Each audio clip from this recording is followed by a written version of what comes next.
Thank you. Mr. Clerk, it's 7 p.m. I'm going to call this special meeting of council to order. Procedural notes. This meeting will be held electronically as per section 19(1) of the town's procedural bylaw number 6228-19 as amended due to the COVID-19 situation.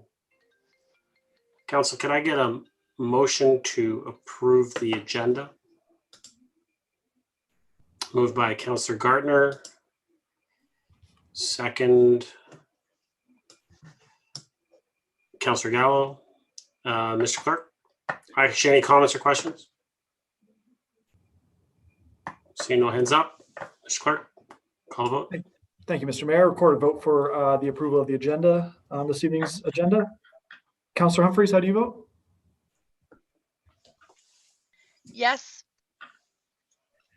Councillor Kim hasn't joined us, neither is Councillor Thompson. Councillor Gartner, how do you vote?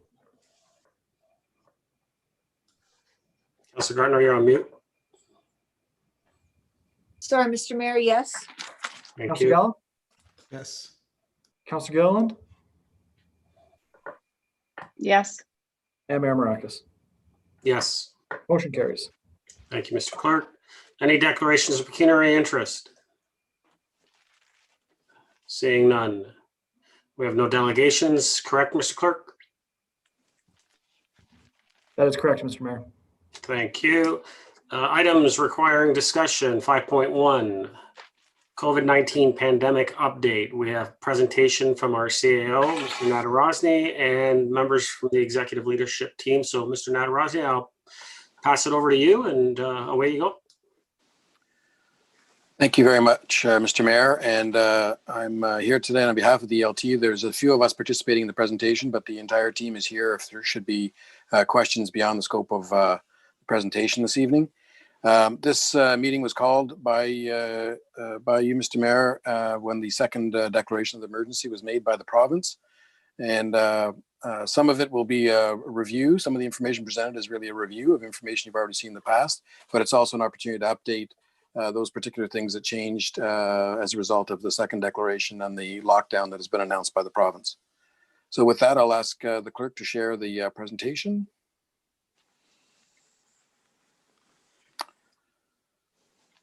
Thank you. So the purpose of the presentation, if we can go to the next slide, as I said, is to provide council with a summary of all the actions that have been taken by staff under the COVID-19 pandemic to maintain our municipal services. Also, we'll attempt to clarify some of the orders under the new state of emergency and the stay-at-home order. And we'll also provide an update on the operational impacts due to the new orders for the lockdown period. So looking at the agenda in a little more detail of what we'll cover in the presentation portion, I'll talk briefly about municipal staffing and services. Ms. Desario will speak to the current regulatory framework. Mrs. McDougall will speak to the community service impacts, as most of those are in the recreation and leisure section. And finally, Ms. Van Leeuwen will speak to enforcement, the joint enforcement activities that are being coordinated throughout the region. And then I'll have a bit of a wrap up. With your indulgence, Mr. Mayor, we'll go through all of the presentations and then we'll ask for questions at the end, if that's all right. Mr. Sayo, yeah, no, correct. And I just let council know we'll have all the presentations go through. We'll put a motion on the floor, and then we'll ask questions at that time. So, Mr. Sayo. Thank you very much. So, to speak first about municipal staffing and programs, should point out that as a result of the order, we weren't required as an organization to make any changes on the staffing side from the perspective of the lockdown and the stay-at-home order. Municipalities were exempt, and the majority of our work is being done at home right now anyway. So there was nothing that we had to do. That said, you may have seen all staff email that went out right shortly after the lockdown was announced, and we have taken in the interest of reflecting on the Premier's comments and the urgency of the situation, we have required all staff that can work at home that they must work at home and should only attend the office if they absolutely have to. So we had other certain staff that were going in because it was easier to do their job from their office or to visit more frequently. And we've cut that back to the absolute minimum to respect the order and hopefully having people travel as little as possible. So again, all staff are required to work from at home if it's at all possible. In terms of impacts, we have 248 staff that have been impacted by layoffs. These are from our casual contract and our part-time workforce. We've had 23 staff on leave since April of 2020. We have 205 staff that are currently on what's called an infectious disease emergency leave. So in any other circumstance, that would be a layoff. But this is a provision that allows us to, for them to maintain their employment status. So we don't have to go through all the hassle of a layoff and a recall during this pandemic. So it's a tool we have to respond more rapidly to the changing needs that we have. And in particular, to bring those people back should we need them. We have 20 that will probably go on leave on the infectious disease emergency leave in January, February, and that is a result of some facility closures that we will speak about shortly. All that said, we are continually reviewing our redeployment needs and the possibilities to support other parts of the operation. So as things change and as we stay in a lockdown mode, we anticipate there'll be some movement of some of our staff to help in areas where we could use a little extra support. We also have enforcement. We also are enforcing the screening and masking protocols when people are in the workplace. So obviously our operations people are fully working out of the JOC, but also those where staff are going into town hall because they have to. We have a screening app that we're asking all employees to fill out every day. This allows two things. This allows us to do the appropriate screening to make sure that we're asking the right questions and doing our due diligence, as well as gives us a log of who is in our building. So if we should have somebody that ends up testing positive for COVID-19, we can trace back who they may have come in contact with. Turning now to municipal services. Throughout the pandemic, we've always been working to balance our health and safety with the quality of life for our residents and our employees. We have, I'm very proud to say on behalf of the team, we have managed to maintain the vast majority of our municipal services under the pandemic. And it's led to quite a bit of innovation and new ways of doing business. And in another time when this is all past us, it'll be my pleasure to review some of the outstanding work that has gone on by our employees to bend to the situation and to continue to offer as many services as we possibly can under very tight constraints. We are one of the only municipalities that has maintained our very high level of our special events programming. And of course, we all know that is due in large part to the innovation and creativity and diligence of Shelley Ware, but there are many others that have supported her as well in our organization to bend with the new rules and to ensure that we can provide some measure of special events for our residents.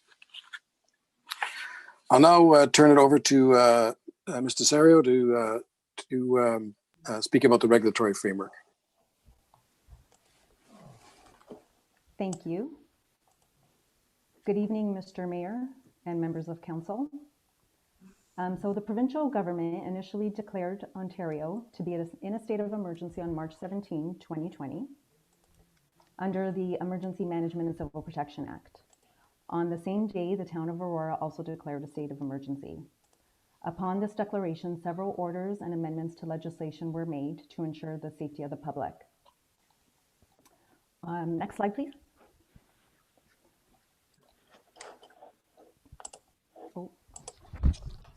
So before I go into the, actually, I'm sorry, no, to the last slide. So on July 24th, the province did terminate the declaration of emergency. That was last year in 2020. And they did enact the Reopening Ontario, a flexible response to the COVID-19 Act of 2020. And this act provided that certain existing emergency orders were to continue and were able to be extended for periods of 30 days each, despite the declared emergency being terminated. So the Reopening Ontario Act did not permit the issuance of new orders. And although the province terminated the emergency provincially, Aurora and most other municipalities declared a state of emergency, that their state of emergencies remain in effect. And so before I discuss the most recent emergency declaration, I'd like to take the opportunity to review the actions that were taken by the town during the first declaration. And these actions were taken by the mayor or by town staff during the first declaration, and they're in accordance with the delegated authority in either provincial legislation or in town bylaws.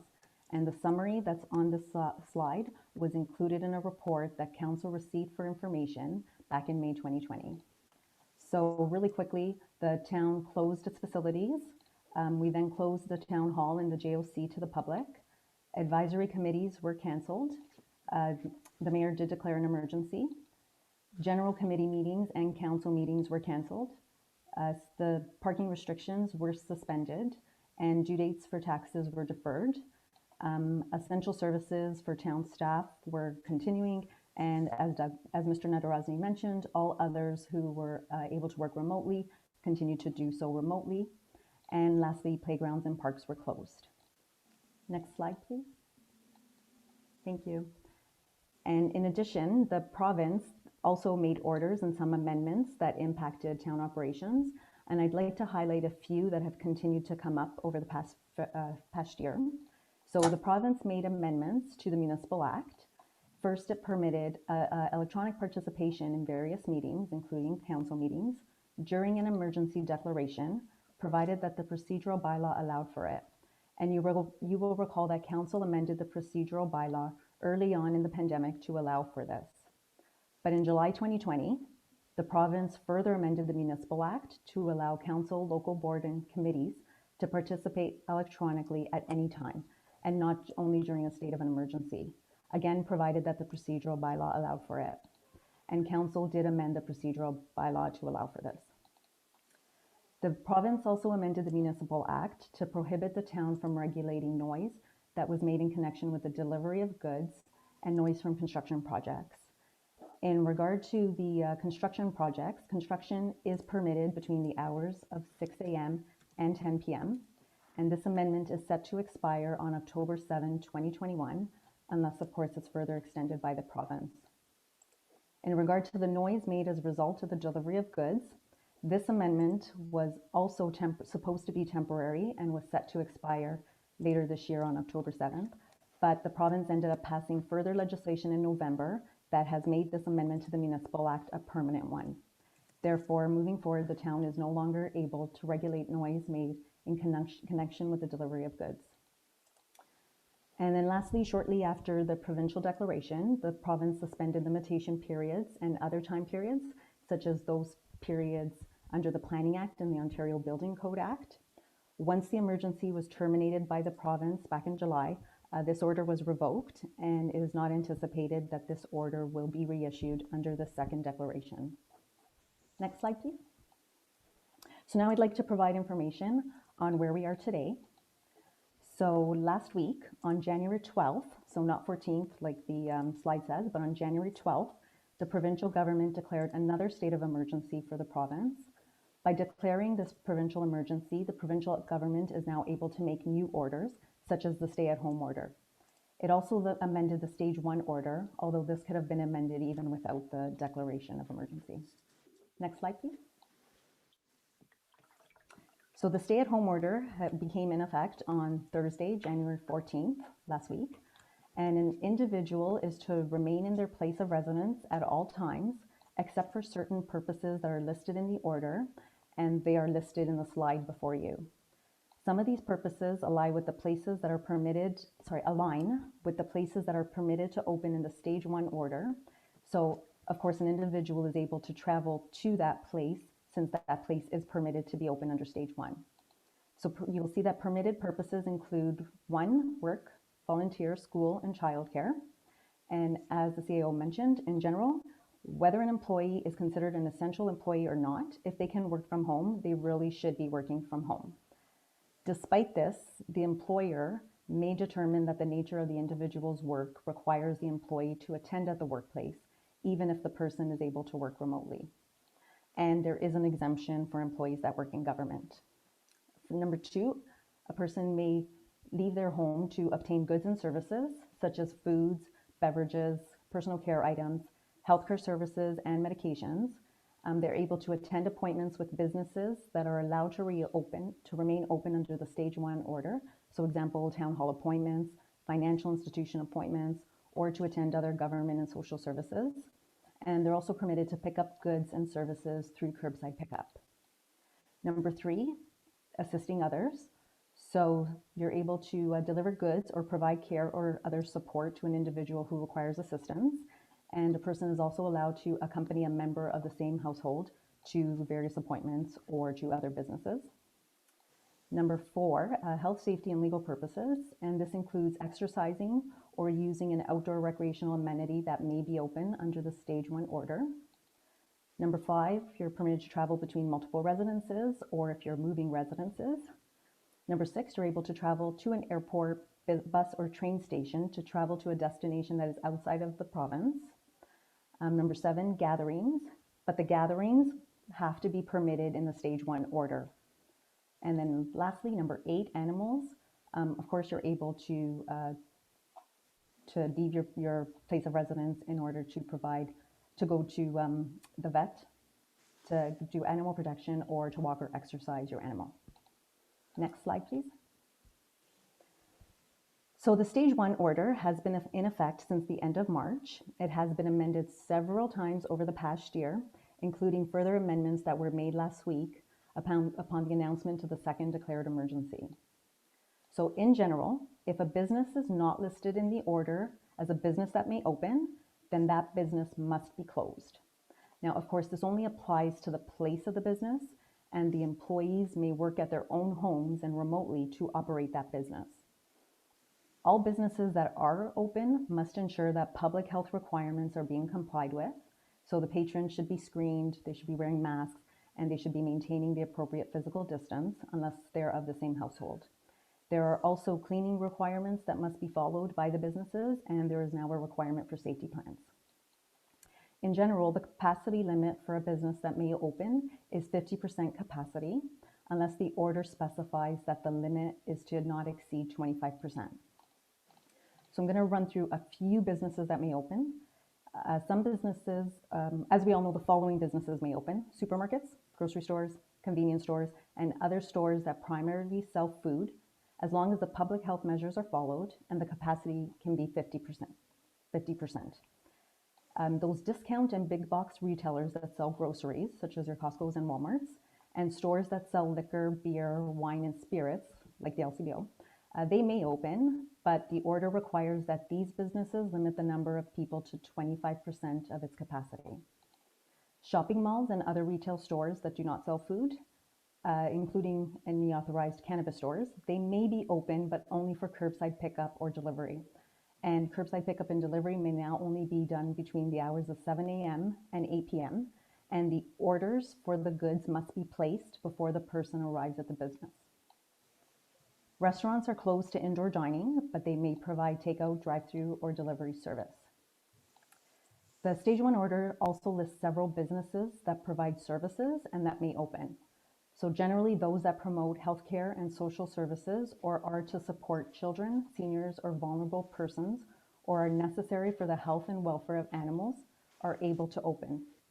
There are also other businesses like financial services, maintenance of property and vehicles, snow clearing, and other community services that may open. Concert venues, theaters, and cinemas must be closed, and even the drive-through or drive-in events are no longer permitted. Next slide, please.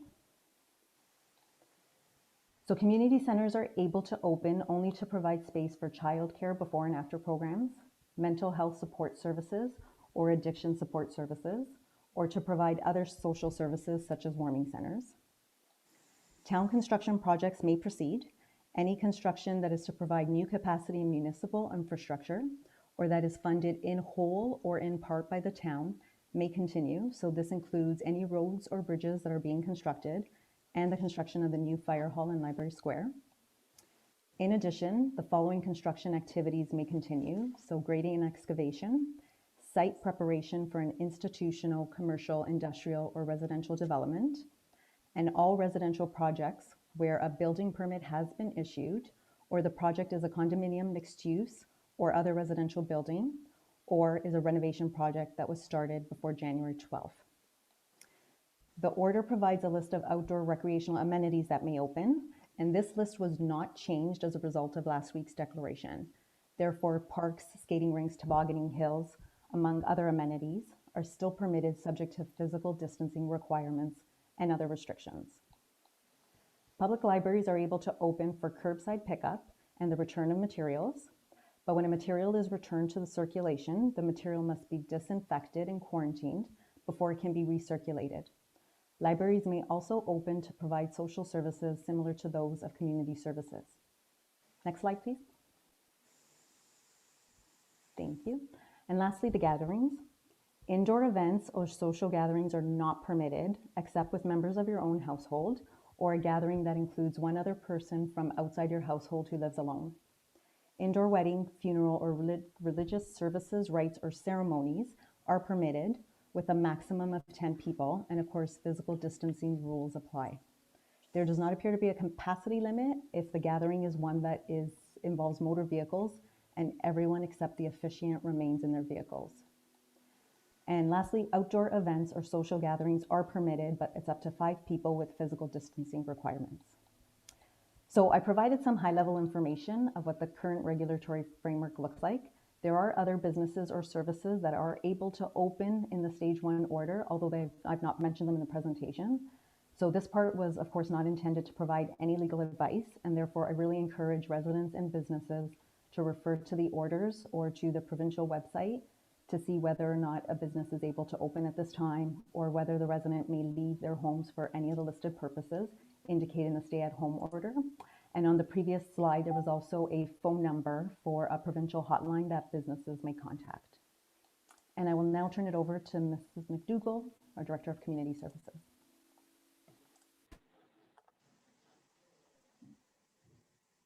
Thank you very much, Patricia. So moving into community services, and first and foremost, looking at our facilities, obviously making decisions to close facilities, or in particular, as you'll see on the slide, removing ice pads, didn't come without a lot of review and consideration. And for us, it was a mitigation idea, as well as an ability for us to start back up relatively quickly. So there was a balancing act, because we're still in a learning phase as to what's going to happen next.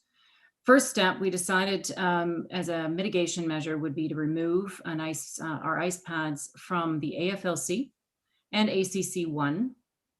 These would result in a monthly savings of approximately $10,000 to $12,000 per month, total between the 2 pads. This assessment or estimate was based on a review of the shutdown from last spring, when we looked at our utilities and the savings from that time period of what we could achieve within a shutdown. It was approximately $25,000 to $33,000 for all 5 pads to be removed. So we just did an estimate of what we could anticipate with 2 pads being removed. Keeping in mind that putting pads back in can take upwards of 2 weeks to put an ice back in, and therefore maintaining 3 pads was important to us to be able to restart relatively quickly and get back into revenue generation when we get the go-ahead, without losing 2 weeks of revenue potential and putting off the user groups for an additional 2 weeks, because they're all eager and chomping to try to get back and create some activity for their youth and our adults within the community. So in saying that, we are maintaining the 3 ice pads at ACC2 and both of them at the SARC. Also, with regards to our large pools and tanks, we've done as a mitigation, we've removed the water from the hot tub at the AFLC and the therapy pool at the SARC. However, we are planning to maintain the water in our large tanks, as it is a few reasons. It is costly to refill with that amount of water, and certainly to start back up again, it would take an additional 2 weeks to fill and then reheat with the temperatures. So for us, we believed our measure, our first step in this review is to, as a mitigation, is to reduce our utilities across all facilities by reducing facility temperatures. We've turned off lighting where possible, reduced pool temperatures, even the large tanks that are still active, and certainly reducing the pump circulation frequency without losing efficiency, still maintaining our required regulatory tests and inspections, but obviously reducing and pulling back. We believe this was a balancing act with a good goal in mitigating without impeding our ability to start up quickly when given the go-ahead. Next slide, please. the exciting topic of outdoor ice pads. This has been certainly one in the community and across the province and even the region in particular about decision making around the outdoor ice pads. The first comment, as noted by Ms. DeCerio, outdoor ice rinks are permitted within the order, and therefore as an opportunity in keeping our community active, we are proceeding with a total of 6 pads, 4 municipal pads maintained by the town. And what we've done, thanks to Parks Quick Action and their installation, is we've acquired a model of a quick ice or easy ice product, which creates a bit of framing, brown boards and liners, which we'll be able to maintain and keep for years to come and reuse. This resulted in our ability to put 2 of those pads at Town Park, 2 at Ada Johnson Park. And then subsequently, we've had interest from the local community to include community ice pads, 1 at Queen's Diamond Jubilee and 1 at James Lloyd Park. Unfortunately, Mother Nature was slow on the uptake this year, and we're not hitting those nice freezing temperatures until this week. Therefore, we anticipate these ice pads opening up. Our goal, hopefully, if all going well, is at least to have some of the pads open as of Friday. Next slide, please. Just to review a few additional components for the outdoor ice pads, all will follow the same process. The reason we wanted to do this in support of even our local community ice pads is we have learned from observing what the other municipalities are experiencing that have had ice pads is to certainly, I see a text that she's unfortunately Councillor Humphreys can't hear me. Can everyone else hear me? Yes? Okay. Yep. I think it's just Councillor Humphreys. Okay, I'll lean a little closer to the mic if that helps at all, hopefully. With all 6 ice pads, we wanted to keep standardized process, standardized requirements. And part of that learning is other municipalities that have had restrictions and requirements around their municipal pads.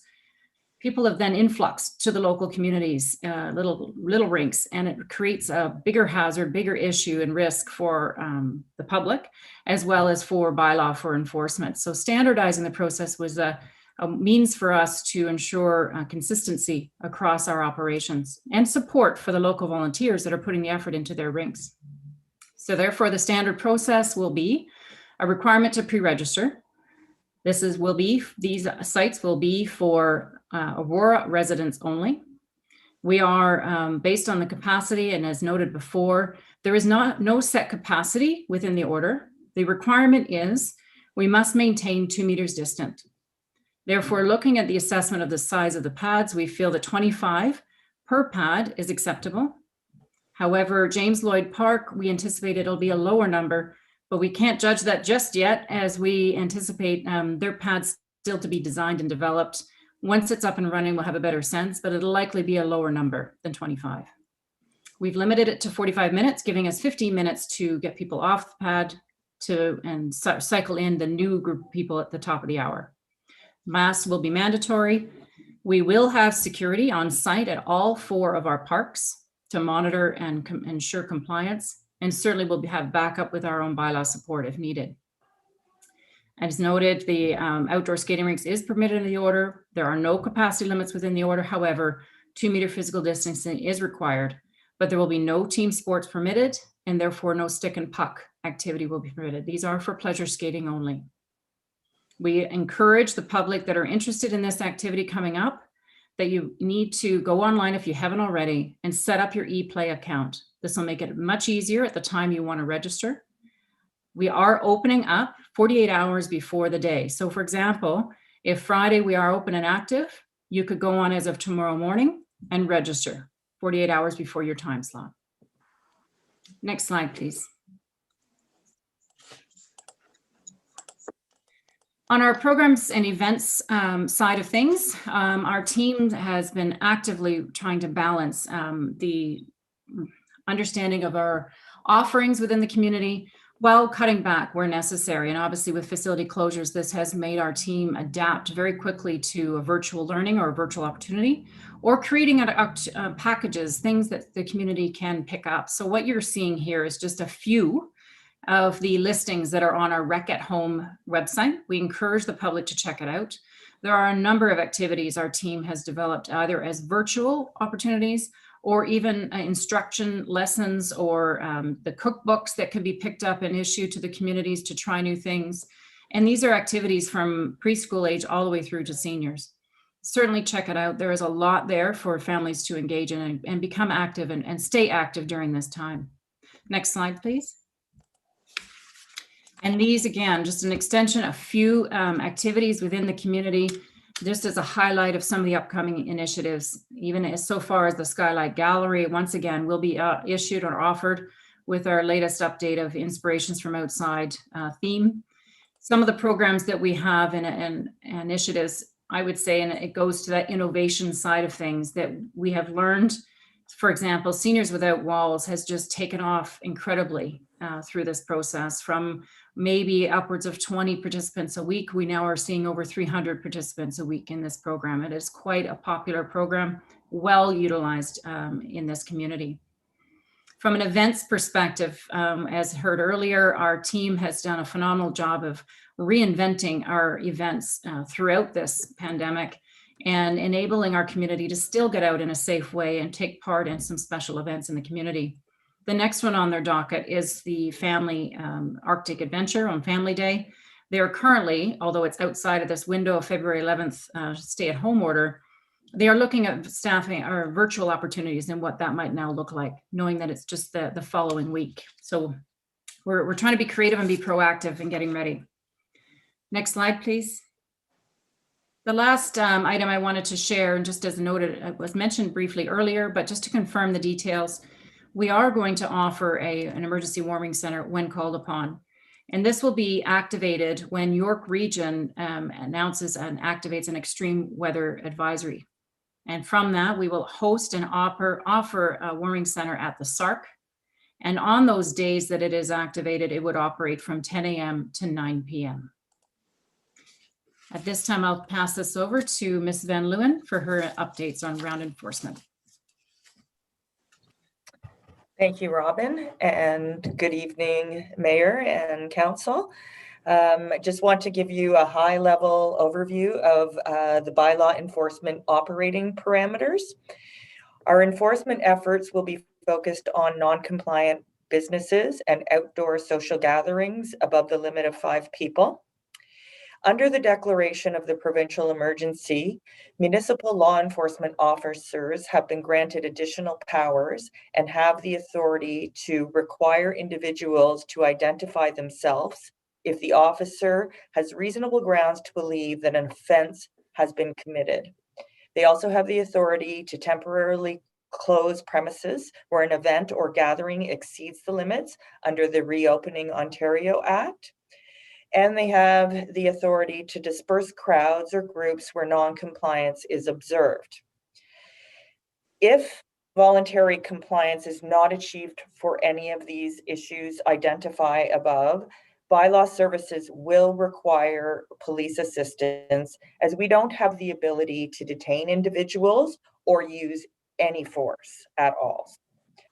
Bylaw also will not be able to enforce the stay-at-home order due to the lack of enforcement framework that's in place and the individual's judgment for leaving the residence as they determine what is essential for them. Next slide, please. I want to share with you the regional coordinated enforcement efforts that have occurred since the beginning of COVID. A regional task force was established at the onset of COVID with the objective of having a consistent and coordinated approach to enforcement across the region. Initially, this task force comprised of the 9 municipal enforcement units and York Regional Police.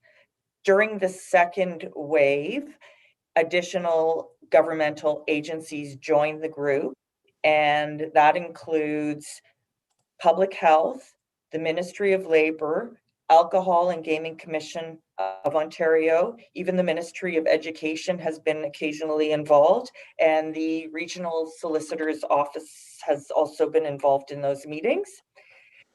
These meetings occur weekly, and the purpose is to address emerging issues and coordinate enforcement activities so that we are avoiding duplication of efforts and increasing coverage across the region. We are working proactively with our partners to conduct proactive blitzes and also joint inspections. And weekly reports on inspections and charges are provided to the region and to the Ministry of Solicitor General to support guidelines and restriction decisions. And we'll pass it back over to Mr. Nader-Rosny. Thank you, Tasha. So, and to wrap up the presentation, I'll just talk about a few last items. The first of which is financial impacts. I just want to confirm with Council that all municipal programs are currently operating within our budget, despite the impacts of COVID-19. We will have a full financial impact report with the June forecast. So that's when you'll get some details on that. I remind Council that the 2020 impacts were mitigated within the operating budget, and which means that we still have the Safe Start funding at our disposal in excess of $1.8 million, and those funds can be used to cover losses of revenue or extraordinary expenses that are related to COVID. So we still have significant resources to deal with whatever is coming our way. Turning now to communications, as you can imagine, we've had extremely active communication program during COVID-19 with the rapid and constantly changing environment that we're in. So we've used the variety of tools, our social media, our websites, print and advertising and signage, and as well as our Engage Aurora platform. So we've posted literally hundreds of social media posts, and with each of them having a reach of approximately 25,000 with each post. We've also been actively participating in a regional communications task force to coordinate messaging across the region. Turning now to some next steps. We will continue to be as flexible as we have and to adapt to the changing circumstances, whatever gets thrown our way. We are indeed fortunate to have a very committed and dedicated staff team. There's really been an incredible effort by all staff since this hit us in March. They've continually operated in a changing environment, and there's been all kinds of examples of innovation and very caring approaches to trying to deliver the services that we can. We've had extremely active collaboration within the region. The CAOs have met religiously every week, with the exception of 1 week over the Christmas holiday. We took a break, but every Thursday, the CAOs of the region get together to share information and perspectives and challenges that we all face. We've tried to keep council in the loop with messaging as things change. And we are also now looking to support the regional vaccination program rollout, which I'm going to dedicate a separate slide to. We can go to the next slide, please. So as we all know, vaccination is now what is the key to getting over this pandemic. The vaccination program is being led by the regional public health units across the province, across the country. Municipalities have been invited to support the vaccination clinics by providing staff, as this is going to be a massive effort between now and the end of the year. So Aurora right now has not been earmarked to have a vaccination clinic. That could change if vaccines become available to the point that we could have more locations, but right now that is not in the plan.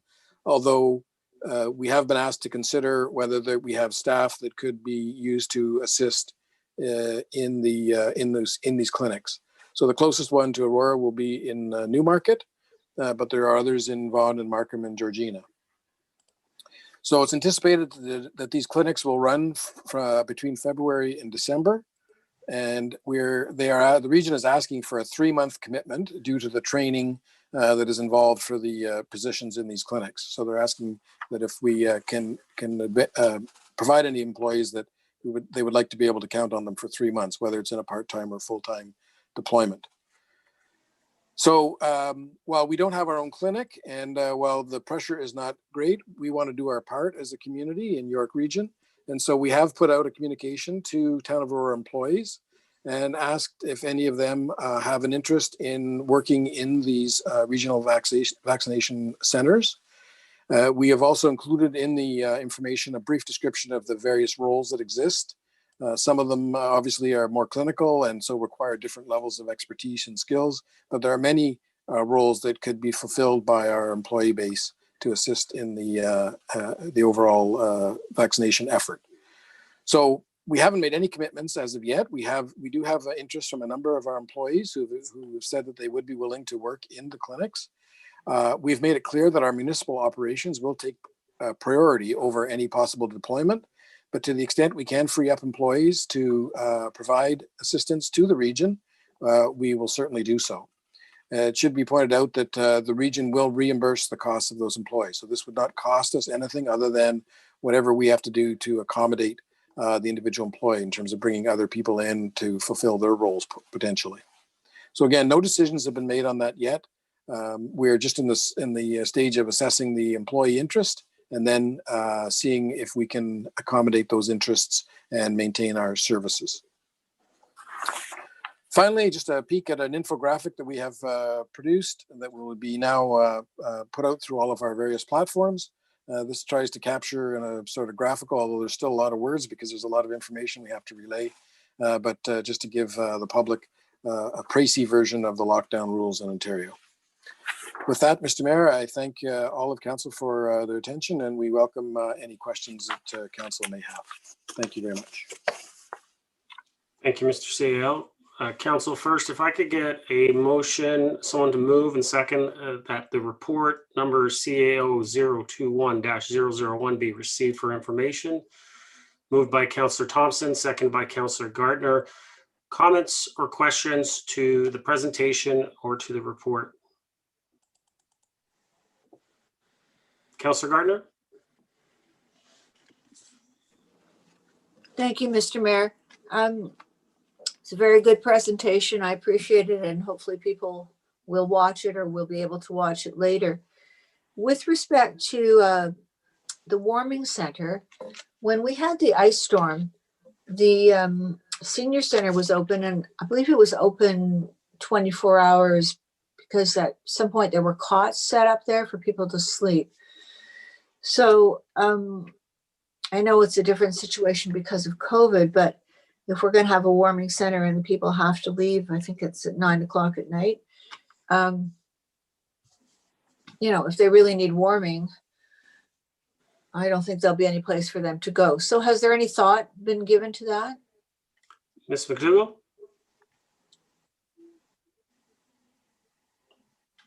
Just finding my buttons there. Sorry about that.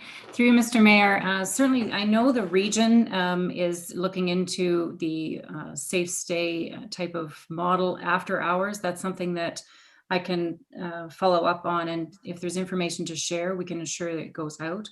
It would not be for our center. That's not what is being considered at this time. We've not been asked to consider that at this time. This is Okay. The region has asked us for the typical warming center from more the daytime hours. The region I know is looking into the overnight situation if the need arises, and that is something certainly I can follow up and pass along to council for more information. Councillor? Thank you. And could you look into what we did during the ice storm? Because I'm quite sure we had many cots set up. Again, this is not the right situation, but I think we had the intent of having a 24-hour warming center. So if you wouldn't mind looking into that. I missed what was said about construction. Is it, so municipal construction is fine in this circumstance? Correct. And there was something about maybe it was renovation that was, if it was started by a certain date, it was okay. And I'll let Ms. Desario Thank correct me in case I'm wrong, but I think in the most simplistic terms, Councillor, I think it's if it's already been permitted or already has been basically started, they're allowed to continue. But if it hasn't, if it's a new project, they haven't received a permit yet, then they cannot start at this time. And Ms. Desario, if you wanted to correct me or if that's correct. That is correct. Thank you, Mr. Mayor. There you go. Yes. And I know somebody who's doing something like this, and they're apparently the safety measures that the workers are using are terrific. But what would, let's say they weren't wearing masks or weren't keeping distance, like, would they be reported? What would happen? Would that go to bylaw? Mr. Serio? Thank you. Through you, Mr. Mayor. Yes, that would then be an enforcement issue. And if a complaint is received, then it would go to Bylaw Services. Councillor? So that brings the next question. We're not giving bylaw much, well, hardly any power, any real power, because they can't do anything if somebody says, no, I won't close my establishment. Is that correct? Because we don't want bylaw officers to get, hurt in this process. Ms. Van Leeuwen? Through you, Mr. Mayor, could you just repeat the question for clarity? Councillor? You did say the things that bylaw officers could do, including asking for ID, yet they can't really do anything. They can't physically enforce whatever they need that needs to be done. So it's putting them in a difficult position. So would they call the police? What would they do? Would they just exit from the situation? Mr. CEO, did you want to, because I saw you pop on, did you want to take that? Sorry, Ms. Van Leeuwen, I just saw our CEO jumped on. Thank you.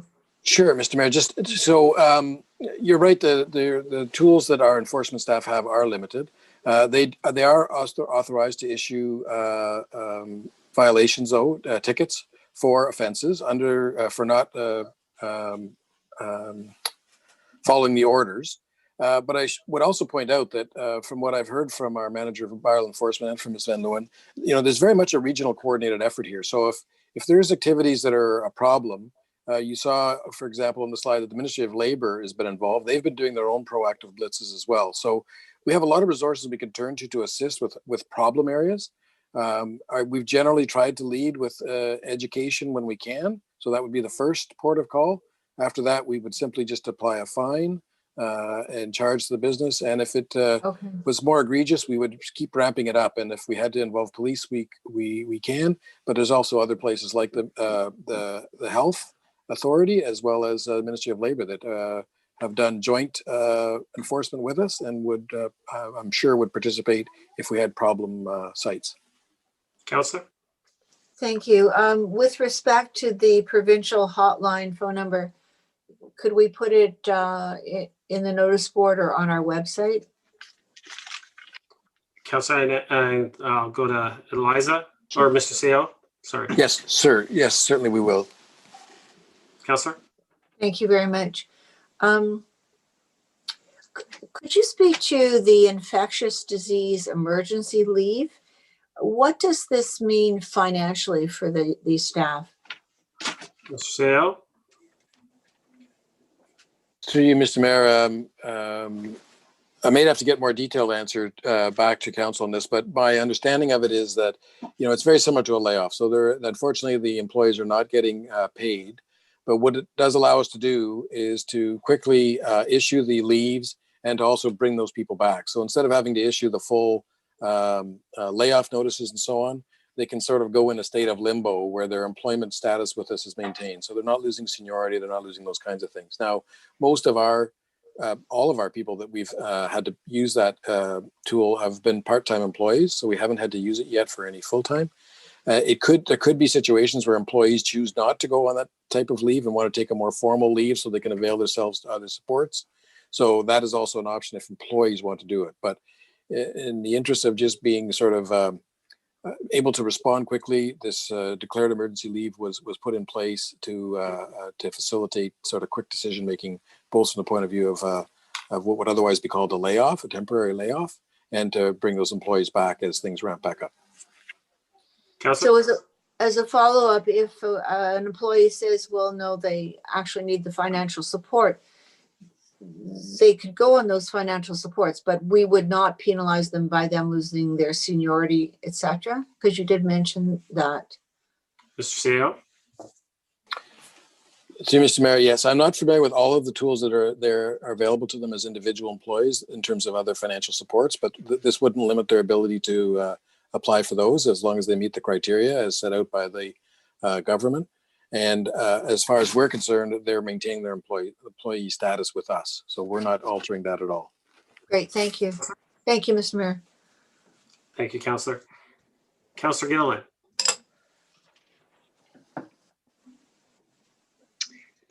Thank you, through Mr. Mayor, to Ms. McDougall. You mentioned with the community ice pads and the registration for 25 individuals. And I just wanted to know if there's any kind of measures in place for people who might register and then just not show up, and if we have any kind of regulations or anything to kind of, I guess, mitigate that from happening. I know some people may register a whole family 48 hours in advance, and a bunch of them just kind of feel like they're not going to show up, and then next thing you know, there's a whole bunch of people on a waiting list. I'm just wondering if you can kind of explain a little bit maybe how we can avoid kind of giving the opportunity to people who really want to go skating and can't get in. Ms. McDougall. Thank you, through Mr. Mayor. Our process right now is to, firstly, we don't want to take wait lists. It'll be significant administration on our end to monitor the wait list, but what we are doing is on site is your spot is only reserved up till 15 minutes after the top of the hour. So if somebody arrives and they're not on the list yet and the space remains empty, in other words, the person doesn't show, then somebody who shows up can go on, and they'll be by priority based on when you've arrived, you'll be able to go on. So it's for step one, monitoring how significant this is an issue. If we find we've got some I'll call it repeat offenders, that is something else that we will have to consider. We experienced that in our other drop-in programs, and I know our staff, I do have ways of working with that, but right now we're hoping that with only 48 hours notice on the time slot, you're going to know your availability within 2 days and hopefully consider and be honest and attend. We are accepting withdrawals if you wish to pull out and you can't come. We'd prefer you to let us know. We'd ask you to do so. But that is certainly some municipalities, again, the learned experience, but they had their time slots opened a week in advance and they were really experiencing a lot of no-shows. With 48 hours, we feel there's a little bit closer to the commitment of knowing I can go on Friday or I can go on Saturday. I think we're hoping that will be the outcome. Councillor. Thank you. And I noticed that it was 25 people per ice pad. Is that correct? Correct. Okay. And James Lloyd Park, you said with the exception of. So what does that mean? Ms. McDougall. Through Mr. Mayor, at the moment, that pad is still to be finished being built. Until a day or two ago, it was down to asphalt. There wasn't a frame or a notable size to that pad. Therefore, we're reviewing once it's built and we'll have a better idea of its dimensions and the capacity that it can house. We will have a better idea. We anticipate it'll be anywhere range 10 to 15. It's just that pad we know is not as large as the other 5. And therefore, we anticipate it'll be a different number. Councillor. Okay, perfect. Okay, I think, I think that's it for now. Thank you. Thank you. Councillor Gallo. Thank you. Just on the, through you, Mr. Mayor, to Mr. Menarosny, on the summary of actions taken or to yourself, I just want to confirm that the only financial impact, or may not even have been a financial impact in terms of decisions that were made, were the deferral of the due dates for taxes. Is that the only one that would have potentially had a financial impact? Mr. Seo. See, Mr. Mayor, as far as I know, that is the only one that had a financial impact in the lost revenue from the interest. But I would ask to check in with our treasurer just to make sure that that's the only financial decision that's been made with a financial consequence. Councillor. So can we check now, or someone will get back to us? Or Yeah, well, I saw Ms. Wainwright Van Kessel jump on. Ms. Wainwright Van Kessel, go ahead. Through you, Mr. Mayor. So in 2020, there was the penalties on interest that was waived as when the emergency was declared, and that did have a financial impact, which did not have any offsetting mitigating recoveries. The other piece was the waiving of some of the other financial charges relating to penalties on unpaid water bills, transferring the water bills to taxes and cost for reminder notices.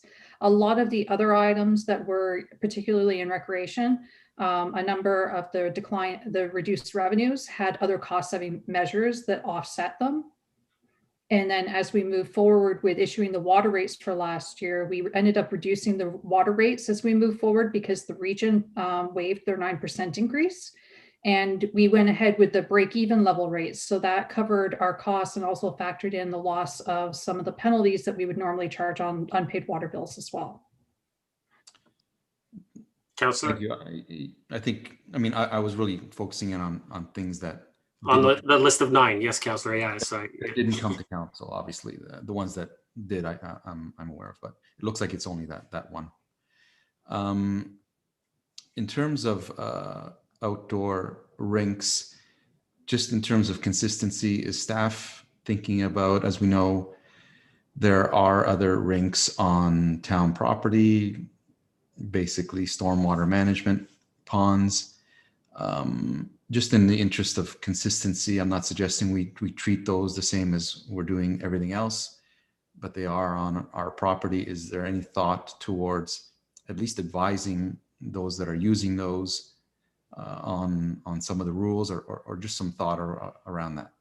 So, Councillor, I'll pass that to maybe our CAO if he wants to answer, but I'll add in that it's actually prohibited by bylaw to be on those. Happening, so. No, and staff are aware of that, but it's prohibited. I think if we make rules, it would make it seem like we allow for it, and which is not the case. So, but I'll let our CAO answer that. To Mr. Mayor, yes, that's correct. So we've been only dealing with those situations as we've received complaints. As was noted earlier through a series of emails, we normally have no complaints on this, even though it is prohibited by bylaw for safety reasons. But when we do get complaints, we do respond. And because of the bylaw that's in place for those areas, we do ask people at that time to clear off those ice. So any more clarity or any more control we try to exert on those areas, if we were to see it, would certainly send a mixed message and be in conflict with the bylaw that is currently in place. Councillor? Okay, fair enough. And is it basically the security detail that's going to be monitoring who's going on or off? Do they have a list? Is that how it's going to take place? Ms. McDougall? Thank you, through you, Mr. Mayor. What takes place on the day before, we issue an email with the entire registration list to the security company. The security company will have then the attendance list on the day of their shift, the day that they work. But as an additional measure for at least the first few days, if not week, we are supplementing by having at least one community services staff member attend to help facilitate, as typically a security guard isn't the one that would be speaking directly with a public member about following an attendance list. It's usually our staff.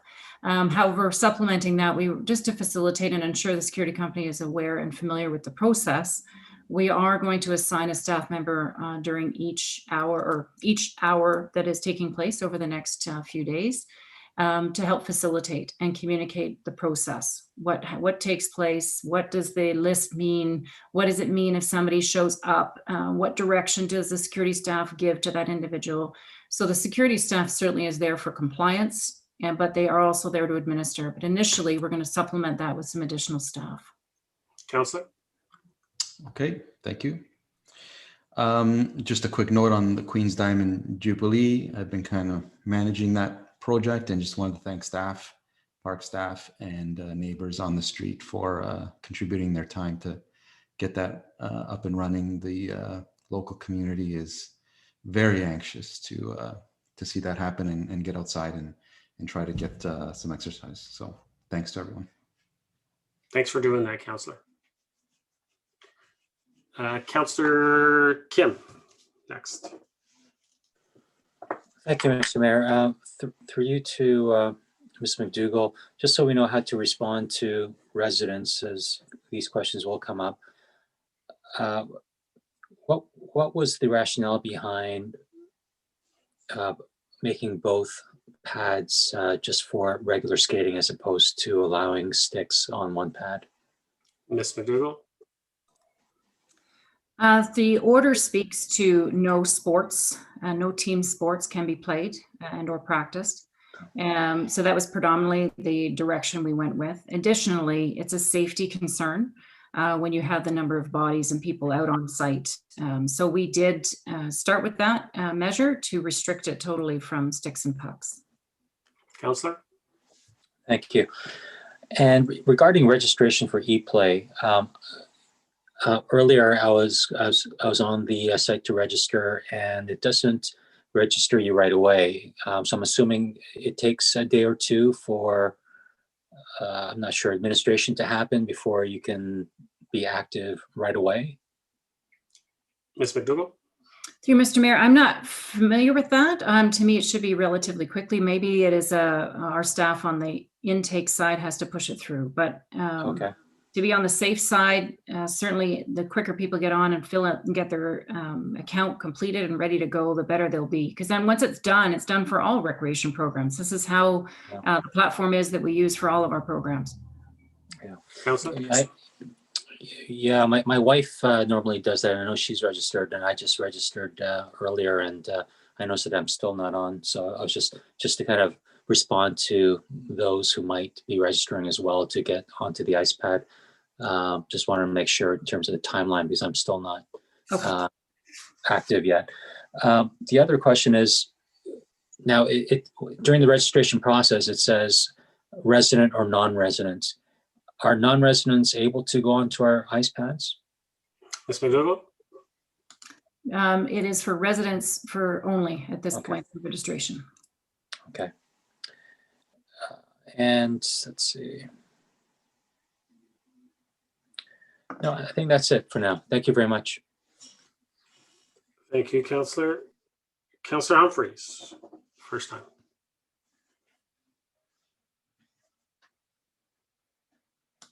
Thank you, Mr. Mayor. Thank you so much.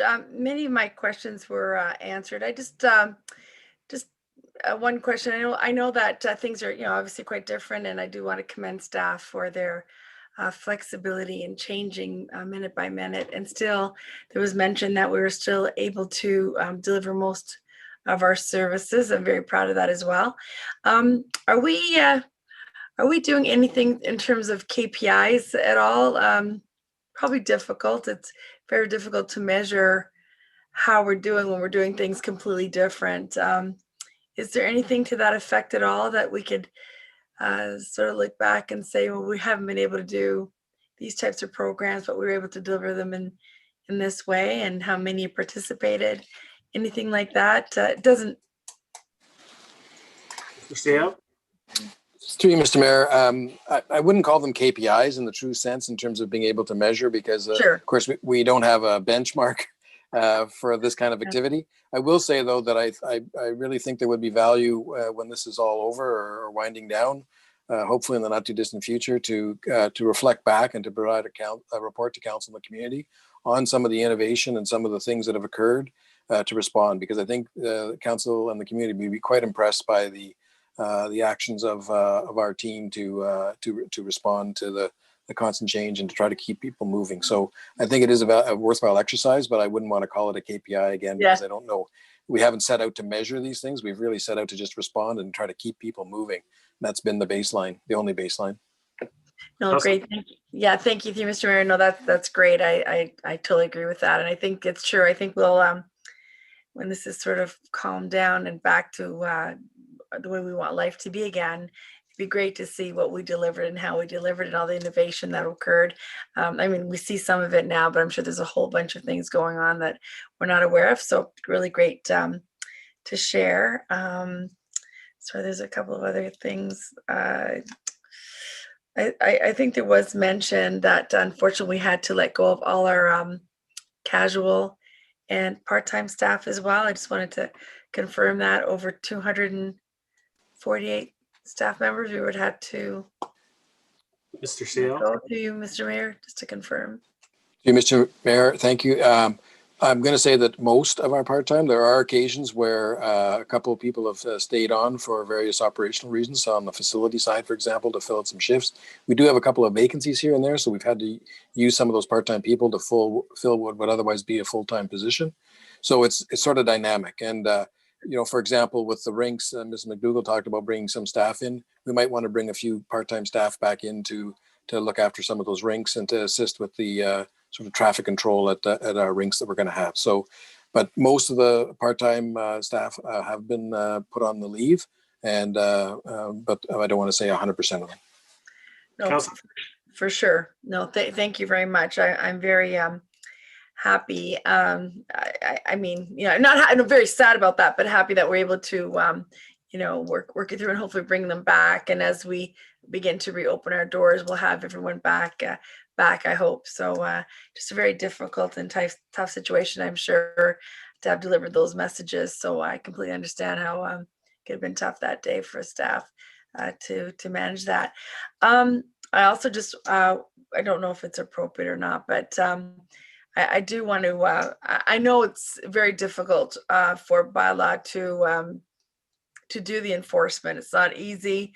As counselors, we've been getting some comments and commentary on things that are going on. And I just wanted to say, first of all, thank you to bylaw, because it's not easy what they're doing. And I know that there's two sides to every story. But I do want to appreciate that, moving forward. And Mr. Mayor, I don't know if it's appropriate to mention, but that we'll be getting incident reports on any COVID-related charges. I think that's really important for us, so we understand what's going on in the community and how it's managed. And I did receive, I think we all received one report, which is really thorough and really great. And I just wanted to just make comment that I think that's really important at this time for us as well. We want to make sure our community is safe and that rules are being followed and that we're being fair at the same time. So that's just basically comment. But other than that, I think a lot of the questions have been answered. Thank you so much. Thank you, Councillor. Councillor Thompson? Thank you. Just following up on Councillor Humphrey's comments, I was going to say something similar with regards to enforcement, and I certainly appreciate the slides that staff put together with regards to communication and the infographic. And, I'm sure we all have similar thoughts along the lines of, as much education and communication as possible. I think that, especially with the various rules that have come down, there still probably is a little bit of confusion. So by all means, I certainly encourage staff to continue to aggressively communicate and educate people on what is allowed and what is not. And certainly, that infographic looks great, and hopefully there's more to come. My other question, I guess, is through you to Mr. Nadarozny. Just to clarify, in the presentation, you had Safe Start funding at $1.8 million. And did I hear you correctly say that we didn't need to use any of it to balance our books in 2020? Sale? Through you, Mr. Mayor, that is correct. For 2020, we did not have to draw on those funds. We do, however, do plan on drawing on them in the 2021 budget. Councillor? So, thank you. And again, through you to Mr. Nadarozny, or Rachel Wainwright Van Kessel wants to weigh in. So we essentially were able to mitigate all of that revenue loss through various initiatives and layoffs and so forth. Is that correct? Mr. Sale? Through you, Mr. Mayor, that's correct. Thank you. Councillor? That's it. Thank you. Councillor Gardner, second time? Thank you, Mr. Mayor. I want to thank Councillor Gilliland for mentioning the no-shows, because when we had the movies, the outdoor movies, at least for the first one, it was really unfortunate because a lot of people didn't show. So I don't know whether I want to wish us a long ice season, but for whatever season we do have, perhaps the suggestion could be that anybody who registers and doesn't show, they don't get to register again. I mean, I would like to have some consequences, because it's so important for us to provide these opportunities for our residents. So I don't know, maybe Ms. McDougall can just think on it a little. I think Mr. Furman had some interesting thoughts, read the movies, and perhaps Ms. Ware. So That's all I have to say. Thank you, Councillor. Councillor Gilliland, second time. Thank you. Yeah, just the comment to say thank you to staff because I really love the presentation. It gives us a really great overview of the decisions that have been made since the beginning and gives the residents an outlook of what to expect and a clear communication so we're all on the same page on the rules and how we can support each other through this time. So I really do appreciate it. It does make it clear so we can all be consistent with the messaging. Within that, through Mr. Mayor and Mr. Nadarozny, I did notice on the emergency response plan, which I wish I had this copy when as soon as we had declared the very first state of emergency, it would have made it a lot more clear what the procedures were. And having gone through this, it does explain a lot, which is great. But I did notice there was a section there that does state a review of the emergency response plan every year and report back to council if it's necessary to do any changes. And so I was wondering, did you plan on coming back to council and maybe having a review of the emergency response plan and having gone through the experience of this pandemic? I mean, surely maybe there's some adjustments that maybe need to be made with this experience. Do you plan on coming back to council with a report, with a review on some suggested changes? Mr. Seo? See, Mr. Mayor, the emergency response plan, obviously in the past has been more around, weather events, catastrophic failures, those kinds of things where, we declare an emergency and have to respond to a rebuilding, helping people out, that sort of thing. So we've continued to do that work. In fact, this year, the province has relaxed some of the requirements for the ongoing updating and training that we are required to do as a municipality because we're living through this year-long emergency situation, which is very different. So they've actually relaxed some of the things we would normally do. So, but to answer your question, certainly there'll be, I would think, a pretty good and long debrief for all municipalities when this is over in terms of things that we could do to better prepare ourselves for the same sort of thing to happen in the future. I will say that most of our actions, while they've been under a pandemic and while they've occurred while we're under an emergency order, most of our decision making and most of our planning has been around trying to just maintain services, to the best we can with all the rules that we have. And so it's had a very different tone than, the emergencies that we train for in the municipal sector. And so I'm not sure if it'll be an updating of the emergency plan or a complete sort of separate type of plan to deal with these sort of longer term, impacts that we could see from pandemics or other things like this in the future, because it is a very different environment than the emergency planning that is traditionally done by municipalities. It wasn't at first when we first locked down everything and we were shutting everything down and trying to figure out how to just provide the basics. But if you recall, we fairly quickly moved out of that and started into a mode of bringing everything all back up and offering, then we moved to a mode of just trying to provide as many services as we possibly could using new techniques and new methods. So again, not the same sort of flavor as your normal emergency kind of environment. Councillor?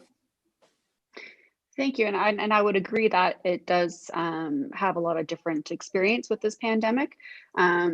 Reading the document and, what defines the state of emergency and what that checklist is, referring to the act, but some municipalities have their own documents such as ourselves and Markham, they have a checklist as well. And it's just trying to understand and define and refine what that looks like so we can all be on the same page. Like I said, in March, and we had first declared, it would have been nice to have this guiding document. I don't know what you or other councillors, but at the beginning when this was all coming down, I know this was a very unprecedented incident.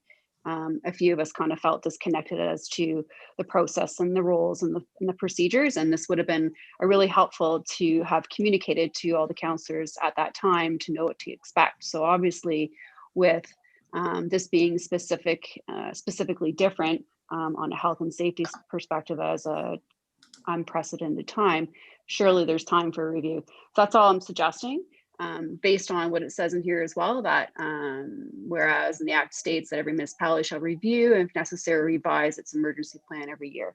So it's just ensuring that that open line of communication is there so we fully understand, and if we need to amend a checklist to help us make sense in the decisions we're making, I think it just makes us all understanding and giving the same message and supporting the town and all the decisions that are being made. I think the decisions have been made are great. I have no complaints on that. It's just that communication piece and then making sure that that emergency plan is relatively updated to reflect the times that we're going through. Thank you, Councillor. Councillor Gallo, second time. Thank you. I just wanted to piggyback off of something Councillor Kim had said about the ice rinks, and I don't want to necessarily say playing hockey, but pucks and sticks. Is it a regional mandate or a provincial mandate? No sports. Is that what we're holding on to? Is it regional or is it provincial? It's under the provincial order, Councillor. No team sports allowed indoors or out. And the reason I ask is I know specifically that in Caledon and specifically Bolton, they have a community rink, and I was there a few weeks ago.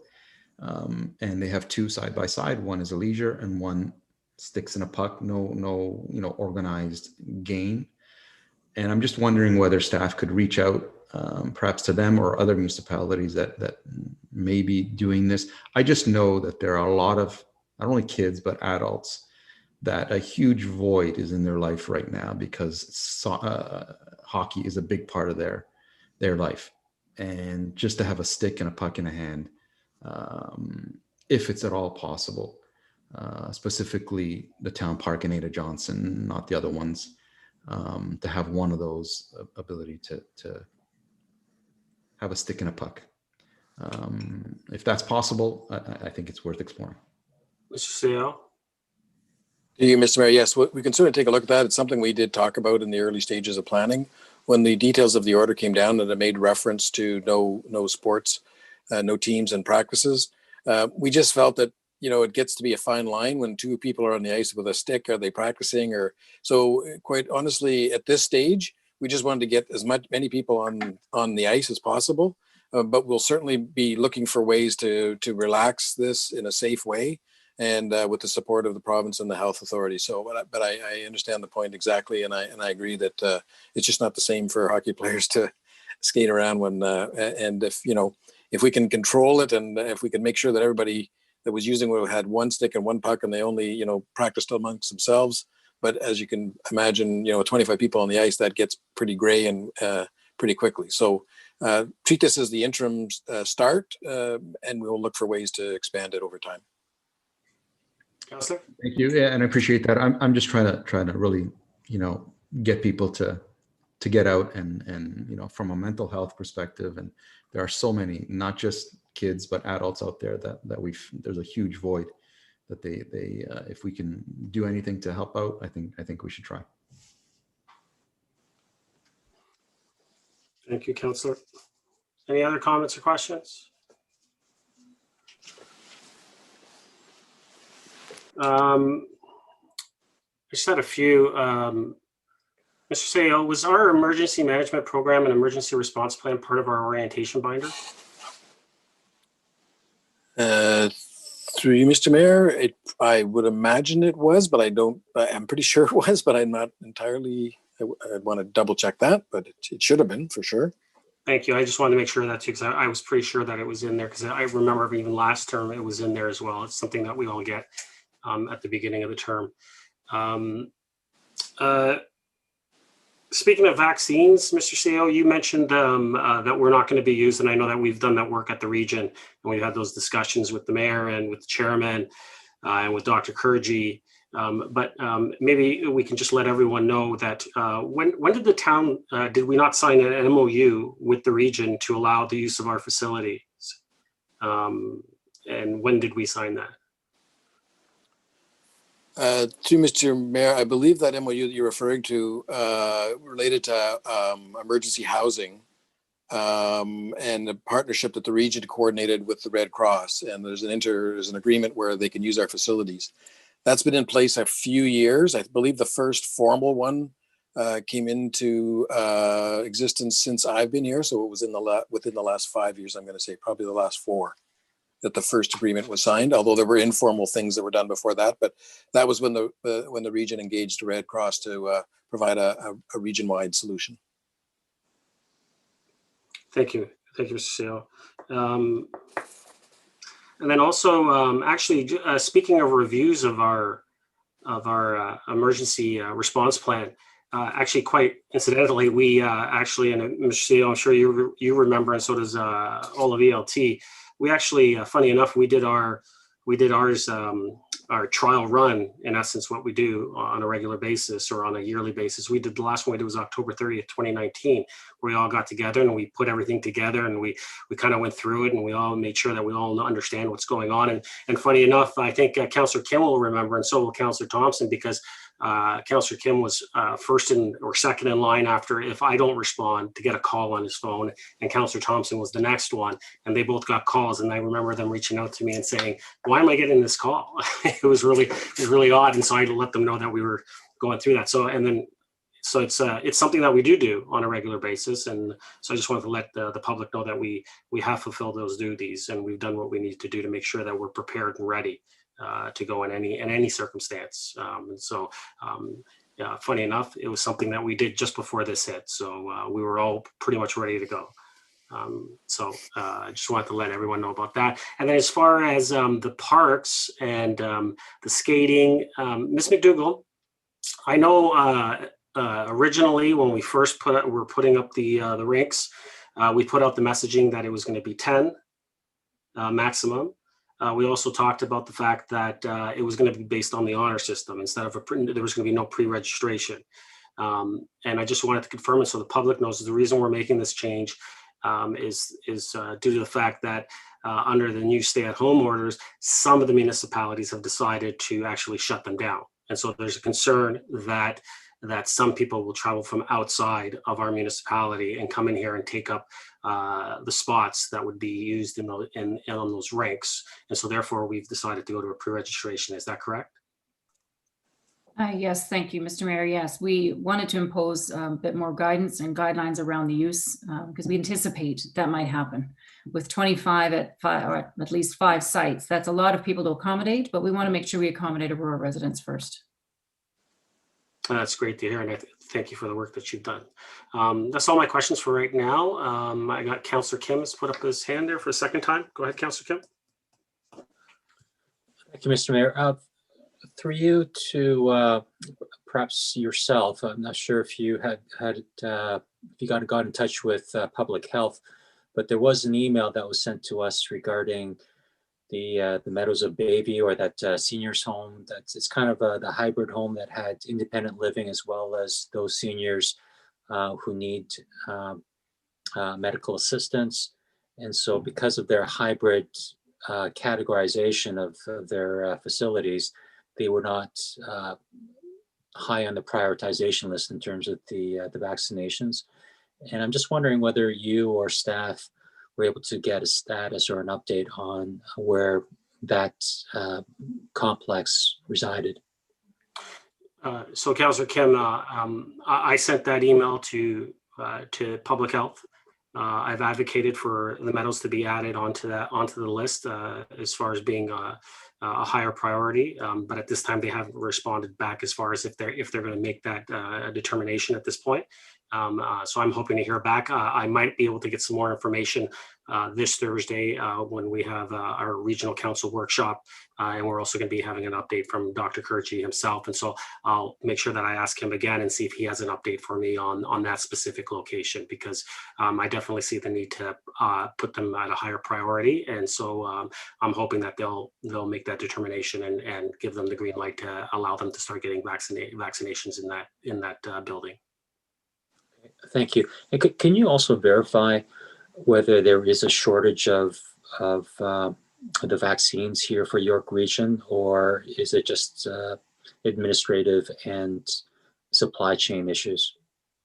As everyone is aware, if you saw the news today, that there is a supply issue with the Pfizer vaccine. Okay. So there is a bit of a supply issue, but I can comfortably tell you that from a provincial point of view, from regional, even from the municipality, we're all ready to go. I can tell you, give us the vaccines, we'll get them in everybody's arms quickly as possible. Okay. Thank you. Any other comments or questions? Okay, well, thank you very much, staff. I really appreciate all the work in getting this out here. And just so council knows, if it hasn't already been done, Mr. CEO, will staff be sending all of council that infograph, with the informational layout there with the orders? Yes, through Mr. Mayor, it's in the package with the presentation, but we'll also email you a version you could use on your own social media posts. That's great. Okay, so council, you'll all get a copy of that, so you can share it on your social media platforms and get it out to residents, so we can get the word out, so everyone has a full understanding. Okay, and and I just want to make one quick comment before I call for the vote about bylaw. Absolutely educational, but I think that and I can tell you from a regional perspective. When we have these conversations at the region, the 9 mayors have met with the chairman. We meet on occasion and talk about certain things from an enforcement perspective. How do we help our businesses? So all different topics in regards to COVID, and then also just from a total York Region Council perspective, we always talk about enforcement. And some of the conversations around the table is that we've been in this for 10 months. Everybody knows what the rules are. Yes, they change at times, but everyone pretty much knows what the rules are. So, but there is a component that is important from an educational standpoint, is that there needs to be discretion. If you go in, if it's the first time, yes, let's educate them. But if they're a constant repeat offender, they need to be ticketed. Yeah.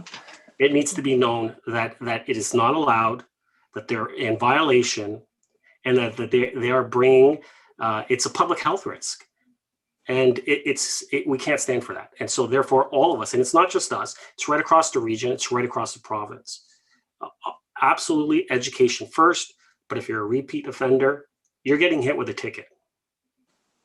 And that's coming from public health, that's coming from YRP, that's coming right from the province. And so, and I'll just remind all of council, and I think for the public as well, is that we as council do not instruct bylaw officers. And we also don't interfere with provincial offenses. So I think that's very important for everyone to have an understanding. So with that, I will call the vote. All those in favor? Oh, Mr. Clerk. I forgot. Yeah, go ahead. Recorded vote for receiving the report on this evening's agenda. Councillor Thompson, how do you vote? Yes. Councillor Gallo? Yes. Councillor Kim? Yes. Councillor Gilliland? Yes. Councillor Gardner? Yes. Councillor Humphreys? Yes. And Mayor Marcus. Yes. Motion carries. Thank you, Mr. Clerk. Confirming bylaw. Someone like to move that? Councillor Thompson. Seconded by Councillor Gardner. I have Yes, a question. Quickly, we don't have new business on this one, but go ahead quickly. No, that was going to be the question. Thank you. Yeah, there's no new business on the agenda.